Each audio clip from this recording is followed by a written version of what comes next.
Les candidats admis d'office au bac 2025 manifestent leur joie depuis hier, tandis qu'une grande partie expérimente l'échec. Ce grincement de dents nombre était-il évitable? Réponse dans ce journal. Hier, une pluie légère mais dangereuse s'est emparée du premier arrondissement. Dans 2 quartiers principalement, des dégâts matériels considérables sont enregistrés.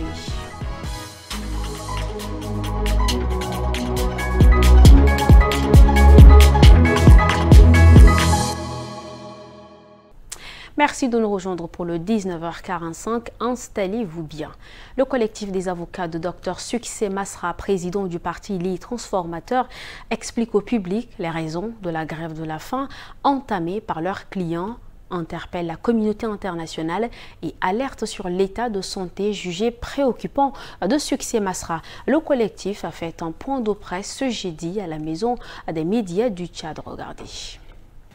Le collectif, très préoccupé par la santé physique de son client, interpelle la communauté internationale et nationale, notamment le secrétaire général des Nations Unies, le facilitateur de l'accord de Kinshasa, Félix-Antoine Tshisekedi Tshilombo, les associations de droits de l'homme, afin d'œuvrer au plus vite pour un dénouement rapide et apaisant de cette situation.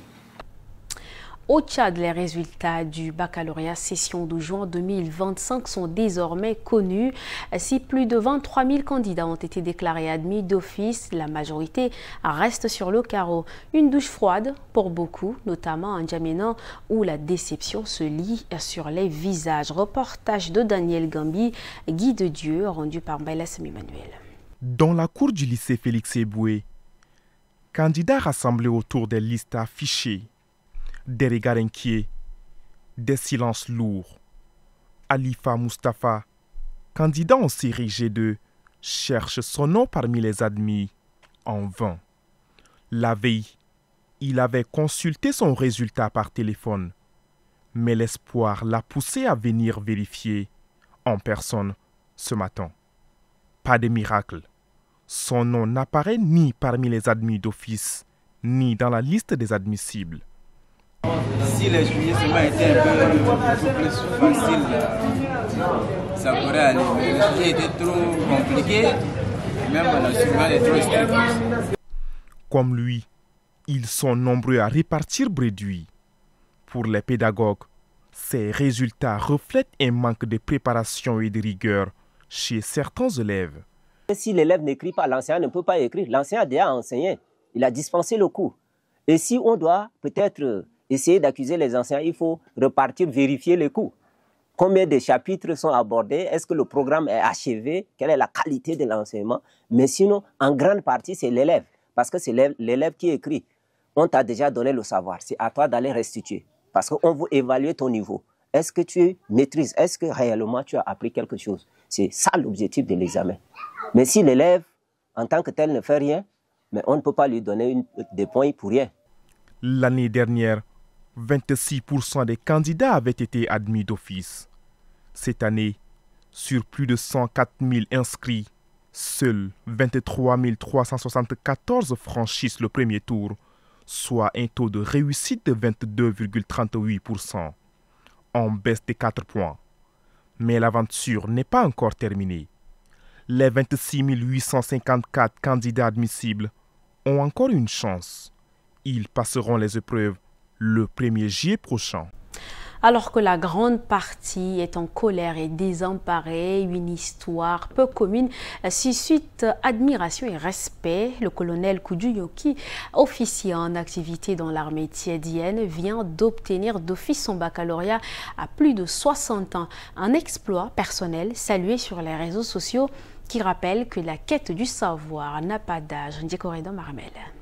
C'est ici, devant le commandement de son groupement, que le colonel Koudjouyoki Irgue nous reçoit. L'accès au lieu est interdit. C'est en extérieur que l'interview se déroule. Képi sur la tête, galon de colonel sur les épaules, l'officier de l'armée tchadienne porte fièrement sa tenue habituelle. Pourtant, du 2 juin au 6 juin, il avait troqué son treillis pour la tenue des candidats au baccalauréat. Un pari audacieux, mais réussi. À la proclamation des résultats, il est déclaré admis d'office. Une grande fierté pour lui. Le développement d'un pays passe par l'éducation, la solidarité et le travail. C'est pourquoi je demande à chacun d'entre nous, militaires comme civils, d'aller à l'école. Personnellement, si j'obtiens l'autorisation de mes supérieurs, je pourrai poursuivre mes études tout en accomplissant mon devoir de militaire. Et avec un peu de chance, je pourrai décrocher ma licence, voire un doctorat. Une prouesse saluée sur les réseaux sociaux. En décrochant son baccalauréat, le colonel Kudu Nyoki Irgue devient du moins pour l'instant le premier officier en activité de l'armée tchadienne, sexagénaire, à obtenir le diplôme. Autre chose, à l'est du Tchad, des milliers de réfugiés et rapatriés font face à une précarité grandissante. Pour leur venir en aide, les Émirats arabes unis ont remis un don à la Commission nationale d'accueil et de réinsertion des réfugiés rapatriés CNAR. La cérémonie s'est tenue jeudi à N'Djamena. Bamtonardi Constant, Ralombay Bonaventure, Yves Ismaël. Des kits alimentaires, du matériel non alimentaire et 10 000 kits d'hygiène. Ce don remis à la CNAR par les Émirats arabes unis vise à répondre aux besoins urgents des populations déplacées à l'est du pays. Un geste fort, symbole d'une solidarité constante entre Abu Dhabi et N'Djamena. Nous sommes venus apporter de l'aide humanitaire à l'est du Tchad aux réfugiés soudanais. Cette aide s'inscrit dans le cadre de la politique de stabilité sociale et de la solidarité humanitaire du gouvernement émirati envers les réfugiés. C'est un défi pour tout le monde. Du côté tchadien, cette aide est saluée à sa juste valeur. Le secrétaire permanent de la CNAR rappelle la qualité de la coopération entre les deux États, notamment sur le plan humanitaire. Nous sommes à notre énième réception. Il est très important de le savoir parce que les Émirats arabes unis, un pays ami, nous a soutenus maintenant depuis plusieurs mois et ils le répètent. Et cela montre également leur solidarité envers l'ensemble des populations affectées avec l'arrivée de nouveaux réfugiés soudanais. Le don a été réceptionné en présence de plusieurs responsables et agents de la CNAR. Il devrait être acheminé dans les prochains jours vers les zones les plus touchées à l'est du pays. Vous la connaissez, cette actualité en bref et une compilation de quelques informations pour parfaire le tableau des actualités. Détenu depuis 3 mois et demi, les journalistes Monodi Olivier et Mahamat Al-Hissène, le collaborateur du journal Le Pays, Ndiliam Gekindata, ainsi que Oumar Mahamoud Oumar Madani, repartent à la maison d'arrêt de Klessoum. L'audience de notification des charges s'est tenue ce jeudi 26 juin au palais de justice devant une chambre spéciale. Après plus de 2 heures de débat, le tribunal n'a pas donné suite à la demande de mise en liberté provisoire introduite par la dizaine d'avocats présents. Il a fixé la prochaine audience au mardi 1er juillet. Lors du procès, il ressort de l'audience de ce jour que ce sont des rencontres entre des Russes et les différents accusés courant 2024, en N'Djamena, suivi de publications d'articles en ce qui concerne les journalistes qui sont mis en cause. Le secrétaire général du ministère de l'élevage et de la production animale, Dr Ousmane Yosgoy Sougoumi, a ouvert ce jeudi 26 juin dans la salle de réunion du ministère le 2e forum professionnel Tchad-Hongrie sur l'élevage, couplé à la pose de la première pierre pour la construction du centre d'excellence de transfert des compétences au sein de l'Institut de recherche en élevage pour le développement. Dr Ousmane Yosgoy Sougoumi a souligné que ce forum constitue une étape importante dans le renforcement de la coopération entre la République du Tchad et la République de Hongrie, en particulier dans un secteur aussi vital que l'élevage.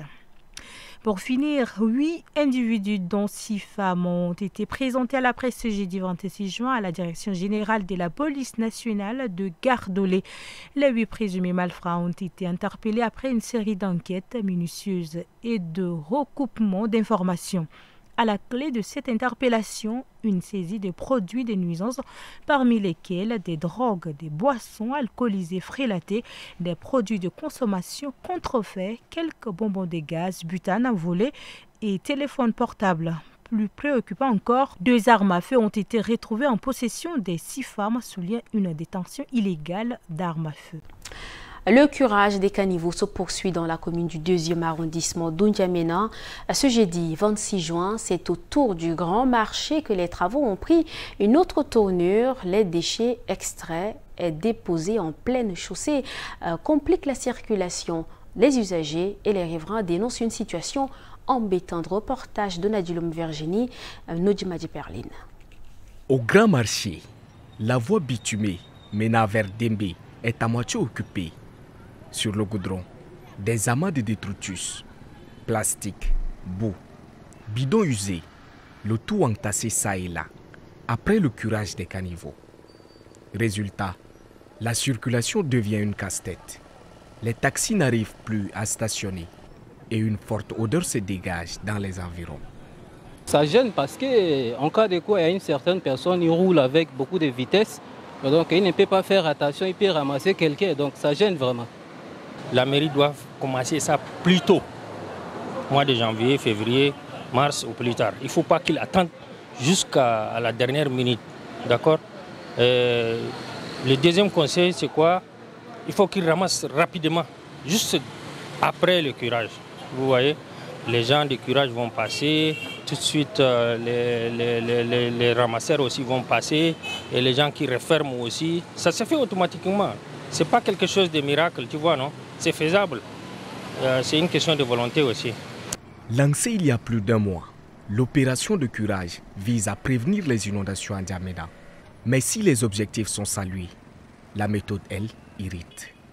Les riverains appellent les autorités à évacuer rapidement les déchets pour éviter une autre forme d'insalubrité.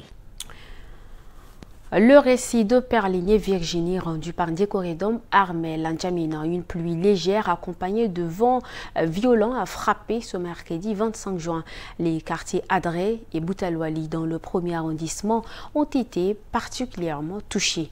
Toitures arrachées, murs effondrés. Le point avec notre reporter Bamtonardi Constant, Ralombay Bonaventure et Bailasmi Manuel. Des toits arrachés, des murs effondrés, des arbres déracinés. Le décor est apocalyptique à Farsha, dans le 1er arrondissement de la capitale. En l'espace de quelques heures, cette tempête a sémé le chaos dans des quartiers pourtant très animés.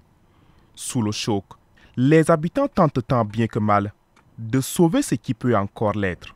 Comme le vent d'hier a tout emporté, donc je me suis précipité de mon lieu de travail pour venir réparer ne serait-ce que le toit, pour y mettre la tête, quoi. Sinon ça ne va pas du tout. Au-delà des pertes matérielles, c'est un sentiment de désarroi qui domine à Adré et à Boutalwali. Ce phénomène n'est pas isolé. Il s'agit de la 3e tempête enregistrée en N'Djamena en moins d'1 mois. C'est sur ces images que nous bouclons cette édition. Merci à vous, chers téléspectateurs, de l'avoir suivi. Bonsoir chez vous.